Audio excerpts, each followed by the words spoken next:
Hi, everyone. Today, let's talk about something really important for speaking English well: expressing your feelings.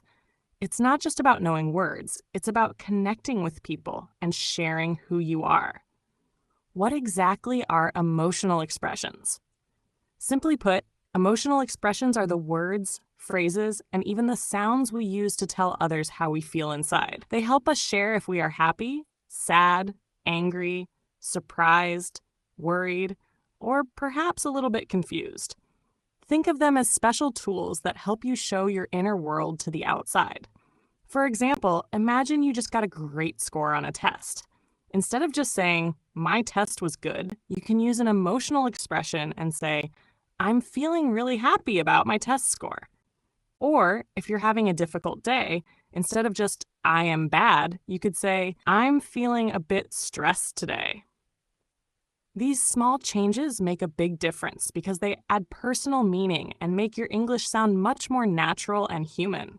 It's about going beyond simple facts and sharing your personal experience. This makes your conversations richer and more meaningful. Why is it so important to express feelings in English? Talking about your feelings in English is incredibly important for several key reasons. People understand you better and deeper. When you share your feelings, people get a clearer picture of what's happening with you, not just what's happening to you. If you say, "I got a new job," that's good. But if you say, "I got a new job and I'm so excited and a little nervous," people understand your full experience. They know how to react, whether to celebrate with you, offer comfort, or give advice. This level of understanding makes your conversations much clearer and more meaningful. You connect with others and build relationships. Sharing feelings is a powerful way to build strong connections with people. When you tell someone how you truly feel, your joys, your worries, your frustrations, they often feel closer to you. It shows trust and openness. This is how we make real friends, strengthen family bonds, and build good working relationships. It helps people feel empathy for you and helps you feel empathy for them when they share their feelings too. It's a key part of being fluent. Being fluent in a language isn't only about perfect grammar or a large vocabulary. It's also about being able to express yourself naturally and authentically, just like a native speaker does. Native speakers regularly use emotional expressions. Knowing how to talk about your feelings makes your English sound much more natural, fluid, and real. It shows you can communicate beyond just basic information. You can get help and support.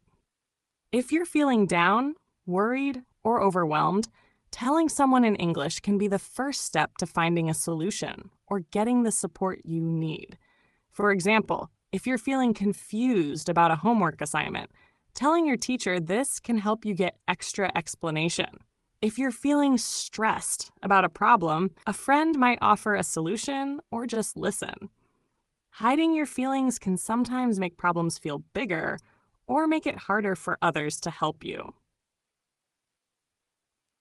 It helps you understand English culture and other cultures. Different cultures express emotions in different ways, but the ability to talk about feelings is universal. By learning these expressions, you also learn about how people in English-speaking cultures communicate their inner states, which is a big part of cultural understanding. How to start using emotional expressions, simple tips. It's not just about what you say, but how you say it and the simple phrases you can use. Here are some easy ways to begin. Use "I feel" or "I am." These are the most common and simplest ways to express a feeling. They are like your basic building blocks. Example 1, "I feel happy today." This is a good general way to say it. Example 2, "I am tired." This is also very common. Example 3, "I feel a bit sad." You can add a bit for a smaller feeling. Example 4, "I am very excited." You can add very for a strong feeling. Add a bit, very, really, or a little. These small words can make your feeling stronger or weaker, giving more detail. A bit, a little, for a small amount of the feeling. Example, I'm a bit nervous about my interview. Example, I feel a little disappointed. Very, really, for a strong amount of the feeling. Example, I'm very grateful for your help. Example, I feel really angry about what happened. So, for a very strong feeling, often used in informal speech. Example, I'm so happy for you. Example, I'm so tired today. Explain why if you want to. It's often helpful and natural to say why you feel a certain way. This gives context to your emotion. You can often use because or about. Example, I'm happy because I passed my exam. Example, I'm a bit stressed about my presentation tomorrow. Example, I'm sad that my friend is leaving. Use your voice and face, nonverbal cues. Your tone of voice, how your voice sounds, and your facial expressions, how your face looks, also show feelings. If you say, I'm happy with a sad face and a quiet voice, it's confusing. Try to match your words with your nonverbal cues. This makes your communication much clearer and more powerful. A smile usually goes with happy or excited. A frown or quiet voice often goes with sad or worried. Loud voice or tense face can show anger or frustration. Examples of emotional expressions in action. Let's see some quick real-life examples of how these expressions are used in everyday conversations. Situation 1, good news. Your friend, I got a scholarship to study abroad. You could say, that's amazing news. I'm so happy for you. Here, you use amazing news as a general positive reaction and then express your specific feeling, happy for you, showing support. Situation 2, a small problem. You try to open a door, but it's stuck. You could say, ugh, I'm a bit frustrated. This door won't open. You show a mild negative feeling and explain why. Situation 3, feeling very tired. Your colleague, how was your long meeting? You could say, Phoo, I'm really exhausted after that meeting. It was so long. You use a strong word for tired and give a reason. Situation 4, a surprise. Someone tells you something unexpected. You could say, wow, I'm really surprised to hear that. I didn't know. You show surprise and add a little detail. Situation 5, asking for help. You are having trouble understanding a task. You could say, excuse me, I'm a little confused about this part of the assignment. Can you explain it again? You express your confusion politely and ask for help. Basic emotional expressions, a quick list. Here are some common feeling words you can start using right away, categorized simply. 1, happy feelings. When things are good. Happy, feeling good, pleased. Example, I'm happy to see you. Excited, feeling very happy and eager about something that will happen. Example, I'm so excited for my vacation next week. Glad, feeling pleased or happy. Often used when someone tells you something good. Example, I'm glad you came. Proud, feeling good about something you or someone else did well. Example, I'm so proud of my sister for finishing college. Relieved, feeling happy because a bad or difficult situation is over. Example, I'm relieved my exam is finished. 2, sad feelings when things are not good. Sad, feeling unhappy. Example, I'm sad that my pet is sick. Upset, feeling unhappy, worried, or angry about something. Example, I'm upset because I lost my phone. Lonely, feeling sad because you are alone and want company. Example, I feel lonely when my family isn't home. Disappointed, feeling sad because something you hoped for did not happen. Example, I'm disappointed that the concert was canceled. 3, angry feelings, when you feel annoyance or frustration. Angry, feeling strong displeasure or annoyance. Example, I'm angry because someone took my book without asking. Frustrated, feeling annoyed or impatient because you cannot do or achieve something. Example, I'm so frustrated with this difficult homework problem. Annoyed, feeling slightly angry or irritated. Example, I'm annoyed by the loud noise from next door. 4, worried, scared feelings, when you feel fear or anxiety. Worried, feeling anxious or uneasy about something. Example, I'm worried about the test tomorrow. Nervous, feeling worried or slightly scared about something, often an upcoming event. Example, I feel nervous before giving a presentation. Scared, feeling fear. Example, I'm scared of spiders. Stressed, feeling worried and tense because of difficult circumstance or too much to do. Example, I'm so stressed with all my deadlines this week. 5. Confused feelings. When you don't understand. Confused, unable to understand something clearly. Example, I'm confused by these instructions. Lost, not knowing where you are or what to do. Example, I feel a bit lost in this big city without a map. 6. Tired feelings. When you need rest.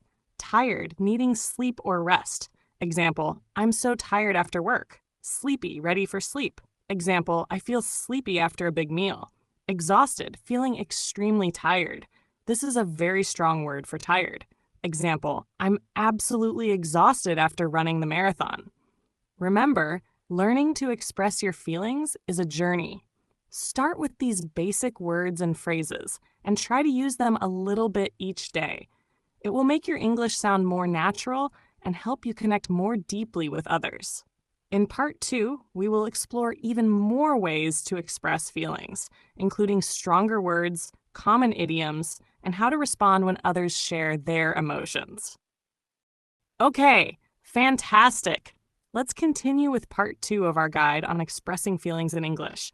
In this part, we'll go deeper into more specific vocabulary, how to show how strong a feeling is, and how to understand and respond to others' emotions. Part 2. How to talk about your feelings in English, deeper dive and nuances.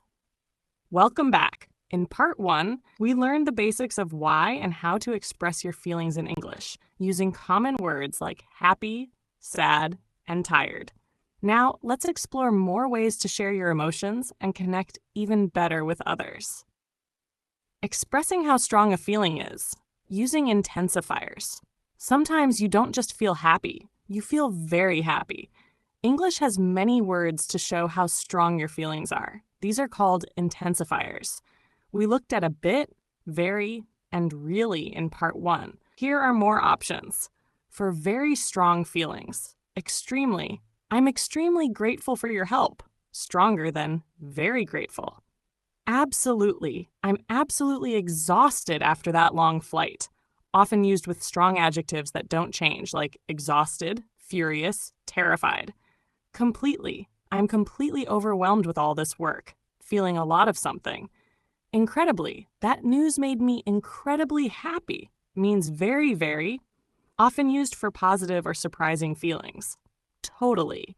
I'm totally lost without my GPS. Informal way to say completely. For less strong but still noticeable feelings. Fairly. I'm fairly confident I can finish this. Means quite but not very. Quite. I'm quite pleased with the results. Can mean fairly or sometimes very, depending on context and speaker's tone. A little bit. I feel a little bit anxious about the exam. Emphasizes a small amount. Remember, the intensifier you choose makes a difference. I'm a bit upset is much softer than I'm absolutely furious. More specific emotional expressions and common idioms. Beyond single words, English has many phrases and idioms, expressions whose meaning isn't obvious from the individual words that describe feelings. Learning these makes your English sound much more natural. 1. Positive feelings. Beyond happy. Pleased, with about. Happy or satisfied about something. Example, I'm pleased with my exam results. Delighted, very happy, stronger than pleased.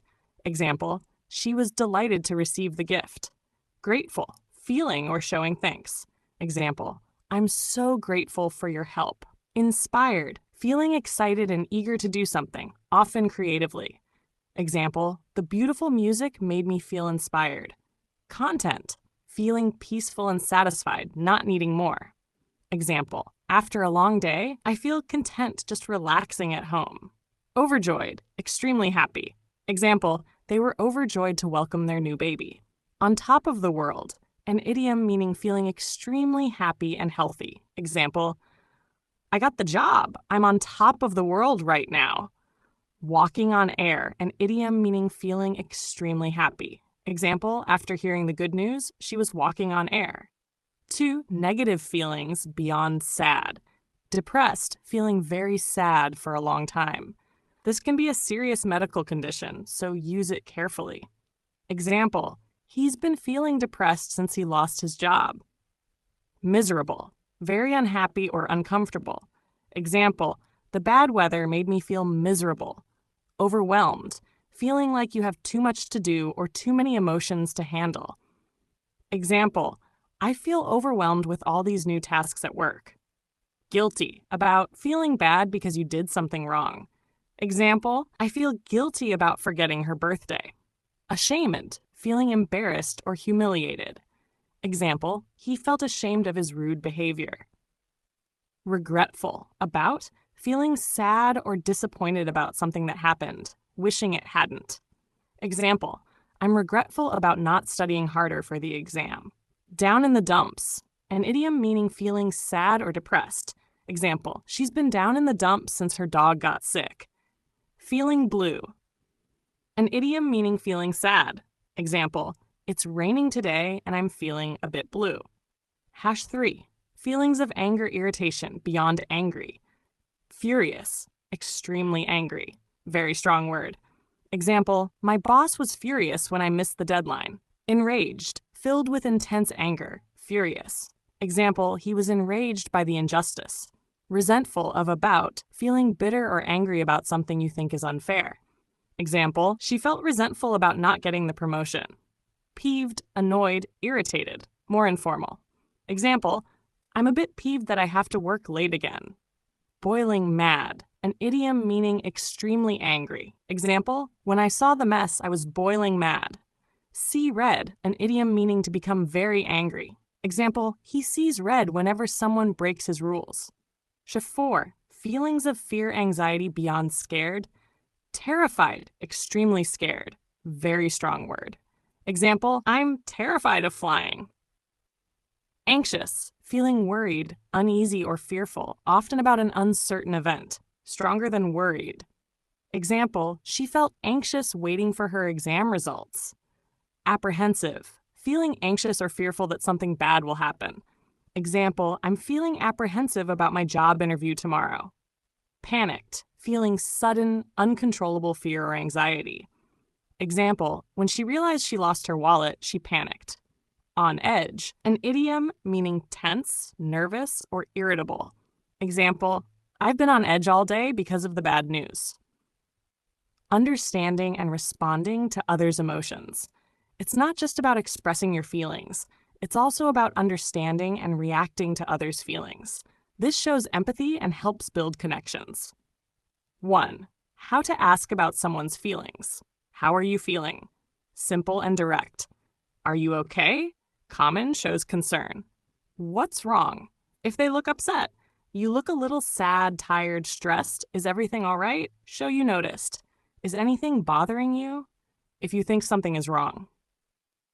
Sure, 2. How to respond when someone shares a feeling. Show empathy, understanding. Oh, no, I'm sorry to hear that, for bad news feelings. That sounds difficult. I understand how you feel, only if you really do. That must be difficult, frustrating, exciting. Reflect their feeling. Offer support. Can I help in any way? Is there anything I can do? I'm here for you if you need to talk. Let me know if you need anything. Share a similar experience, if appropriate. I know what you mean. I felt the same way when. Celebrate for good news. That's fantastic news. Congratulations, I'm so happy for you. That's wonderful. Open quote. Important note, sometimes the best response is just to listen quietly and let the person talk. You don't always need to say a lot. Close quote. Common mistakes to avoid.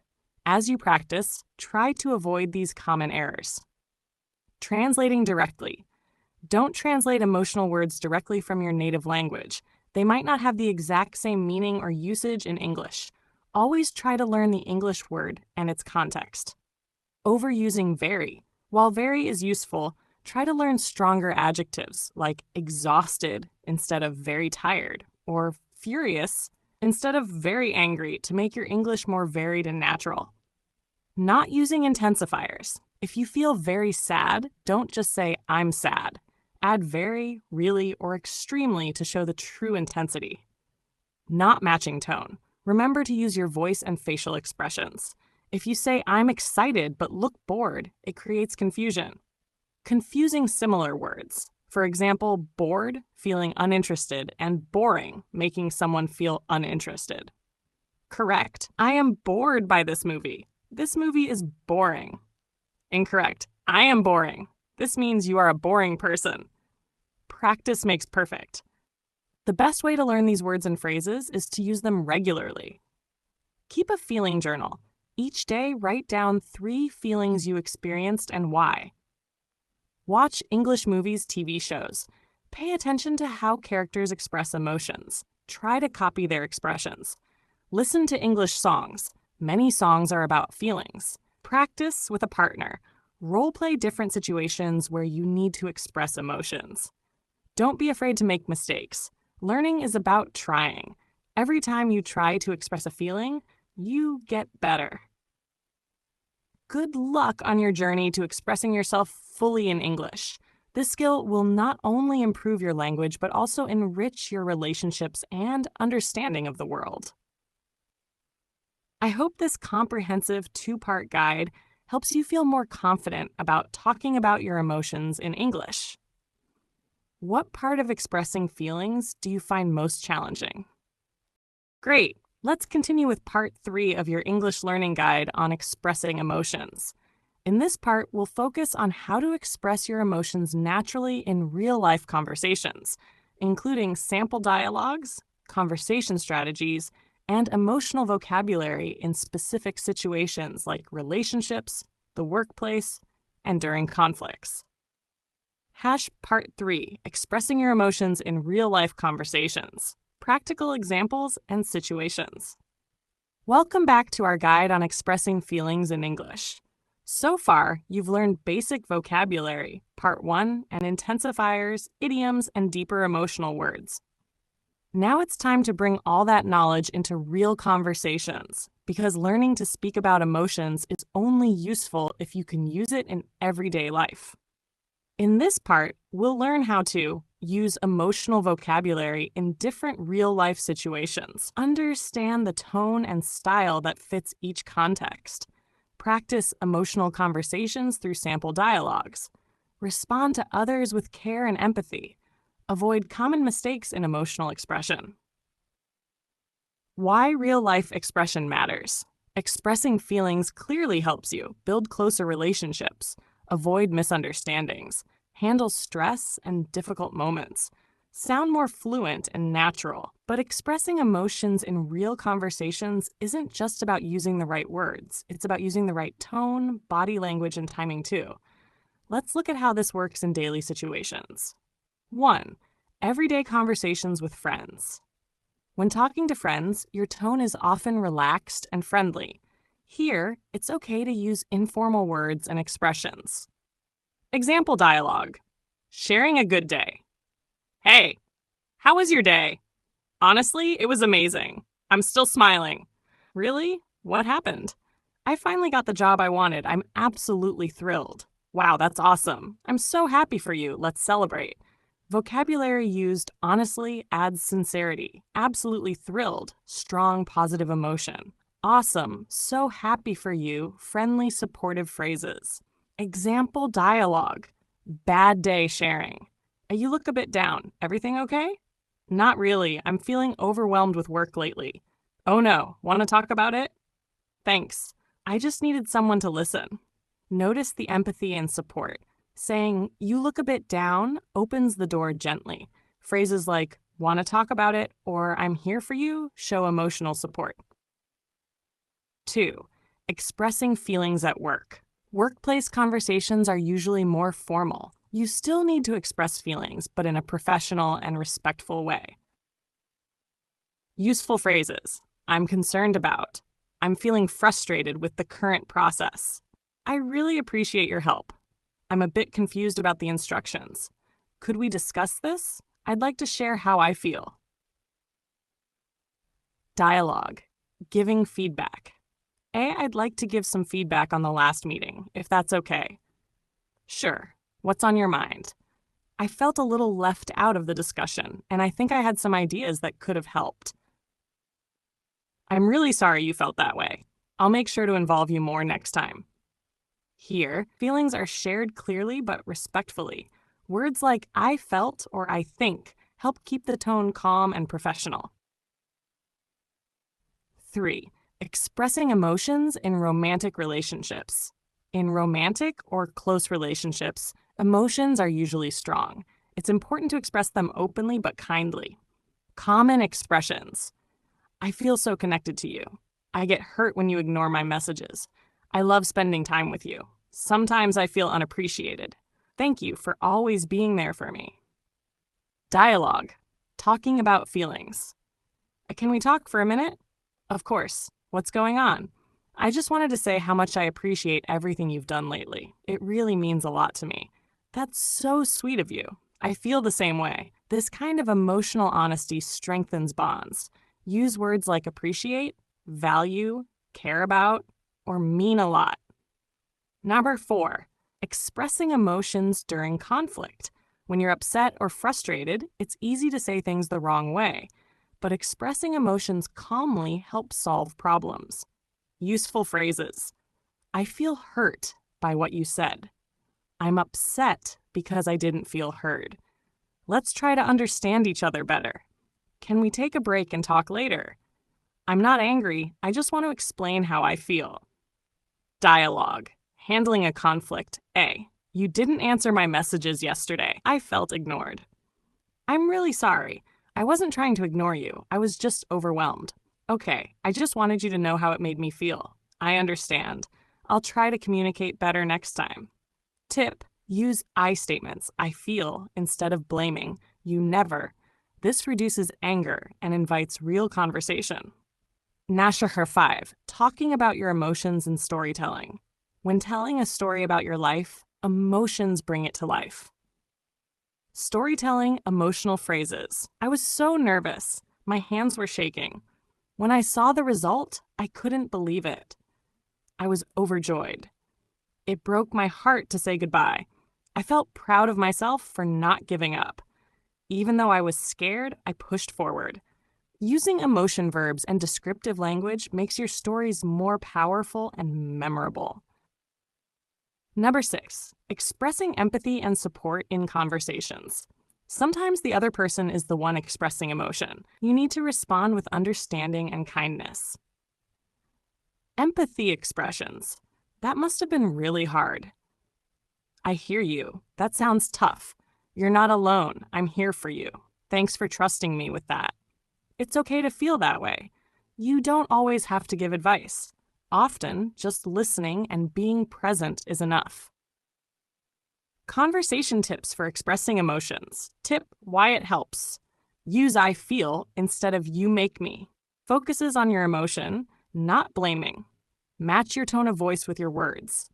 Helps avoid confusion. Use your face and body language. Shows how you feel even without words. Ask questions to check understanding. Did I explain that clearly? Take a pause if emotions are too strong. Prevents saying something you'll regret. Common mistakes in emotional conversations. 1. Being too direct or too cold. Instead of, I don't care, try, I'm not feeling very connected to this. 2. Avoiding feelings completely. Learn to say, I'm a little stressed instead of hiding it. 3. Using sarcasm when hurt. It's better to say, that hurt my feelings, than to joke. 4. Overusing dramatic words. Instead of I'm dying from stress, say I'm feeling really overwhelmed. 5. Not listening to others. Don't interrupt, let the other person finish. Practice time. Emotional situations. Try practicing how you'd respond in these situations. Situation 1. Your friend forgot your birthday. How do you express your feelings without starting a fight? Open quote. Hey, I felt a bit hurt when you didn't reach out on my birthday. I know things get busy, but it meant a lot to me. Close quote. Situation 2. Your coworker keeps talking over you in meetings. Open quote. I'd like to share something. I've noticed I'm often interrupted in meetings and I feel a bit overlooked. Can we find a way to make space for everyone's ideas? Close quote. Situation 3. You're super happy because someone helped you. Open quote. Thank you so much. I was really struggling, and your help made a huge difference. I'm truly grateful. Final thoughts. Learning how to express emotions in real-life situations is one of the most powerful skills in English. It helps you build deeper relationships, speak more naturally and confidently, handle conflict in a healthy way, understand and connect with others better. This isn't something you master in one day, but by practicing small emotional conversations daily, you'll improve step by step. Your challenge for this week: choose one feeling every day and describe it in your journal. Use intensifiers or idioms. Try to express one emotion to a friend, coworker, or family member in English. Watch an English show and write down 3 emotional expressions you hear. And that brings us to the end of today's lesson on expressing emotions in English through real-life conversations. We explored how to tell stories, how to sound more natural with your tone, and how to truly connect with others by showing empathy. Remember, language is more than just grammar or vocabulary. It's about how you make people feel and how you express who you really are. If you found this video helpful, please give it a thumbs up and leave a comment below sharing your thoughts or even practicing one of the emotional expressions you learned today. I'd love to hear from you. Don't forget to subscribe to the channel Rise with English for more practical, real-life English tips and speaking practice. I'm here to help you grow in your journey and speak English with confidence. Every time you try, you get a little better. Keep practicing, keep expressing, and never stop learning. You're doing an amazing job just by being here and taking the time to learn something new. So go ahead, like, comment, and subscribe if you haven't already. Your support means the world, and it helps me keep creating more valuable content for English learners just like you. Thank you for watching, and I'll see you in the next video. Until then, stay confident, stay kind, and keep rising with English.